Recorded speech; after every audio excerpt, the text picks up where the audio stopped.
Now will I sing of my well-beloved a song of my beloved touching his vineyard. My well-beloved hath a vineyard in a very fruitful hill, and he fenced it, and gathered out the stones thereof, and planted it with the choicest vine, and built a tower in the midst of it, and also made a winepress therein. And he looked that it should bring forth grapes, and it brought forth wild grapes. And now, O inhabitants of Jerusalem, and men of Judah, judge, I pray you, betwixt me and my vineyard. What could have been done more to my vineyard, that I have not done in it? Wherefore, when I looked that it should bring forth grapes, brought it forth wild grapes. And now go to, I will tell you what I will do to my vineyard. I will take away the hedge thereof, and it shall be eaten up, and break down the wall thereof, and it shall be trodden down, and I will lay it waste. It shall not be pruned nor digged, but there shall come up briars and thorns. I will also command the clouds, that they rain no rain upon it. For the vineyard of the Lord of hosts is the house of Israel, and the men of Judah his pleasant plant. And he looked for judgment, but behold oppression, for righteousness, but behold a cry. Woe unto them that join house to house, that lay field to field, till there be no place, that they may be placed alone, in the midst of the earth. In mine ears, said the Lord of hosts, of a truth many houses shall be desolate, even great and fair, without inhabitant. Yea, 10 acres of vineyard shall yield 1 bath, and the seed of an omer shall yield an ephah. Woe unto them that rise up early in the morning, that they may follow strong drink, that continue until night, till wine inflame them. And the harp, and the viol, the tabret, the pipe, and wine are in their feasts. But they regard not the work of the Lord, neither consider the operation of his hands. Therefore my people are gone into captivity, because they have no knowledge, and their honorable men are famished, and their multitude dried up with thirst. And their honorable men are famished, and their multitude dried up with thirst. Therefore hell hath enlarged herself, and opened her mouth without measure, and their glory, and their multitude, and their pomp, and he that rejoiceth shall descend into it.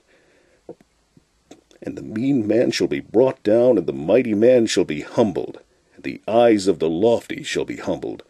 But the Lord of hosts shall be exalted in judgment, and God that is holy shall be sanctified in righteousness. Then shall the lambs feed after their manner, and the waste places of the fat ones shall strangers eat. Woe unto them that draw iniquity with cords of vanity, and sin as it were with a cart rope, that say, Let him make speed, and hasten his work, that we may see it. And let the counsel of the Holy One of Israel draw nigh and come, that we may know it. Woe unto them that call evil good, and good evil, that put darkness for light, and light for darkness, that put bitter for sweet, and sweet for bitter. Woe unto them that are wise in their own eyes, and prudent in their own sight. Woe unto them that are mighty to drink wine, and men of strength to mingle strong drink, which justify the wicked for reward, and take away the righteousness of the righteous from him. Therefore, as the fire devoureth the stubble, and the flame consumeth the chaff, so their root shall be rottenness, and their blossom shall go up as dust, because they have cast away the law of the Lord of hosts, and despised the word of the Holy One of Israel.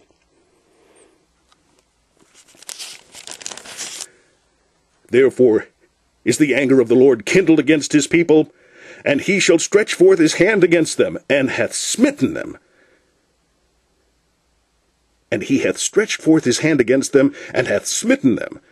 And the hills did tremble, and their carcasses were torn in the midst of the streets. For all this his anger is not turned away, but his hand is stretched out still. And he will lift up an ensign to the nations from far, and will hiss unto them from the end of the earth. And behold, they shall come with speed swiftly. None shall be weary nor stumble among them. None shall slumber nor sleep. Neither shall the girdle of their loins be loosed, nor the latchet of their shoes be broken. Whose arrows are sharp, and all their bows bent. Their horses' hooves shall be counted like flint, and their wheels like a whirlwind. Their roaring shall be like a lion. They shall roar like young lions. Yea, they shall roar, they shall hold, and lay hold of the prey, and shall carry it away safe, and none shall deliver it. And in that day they shall roar against them like the roaring of the sea, and of the look. And if one look into the land, behold darkness and sorrow, and the light is darkened in the heavens thereof.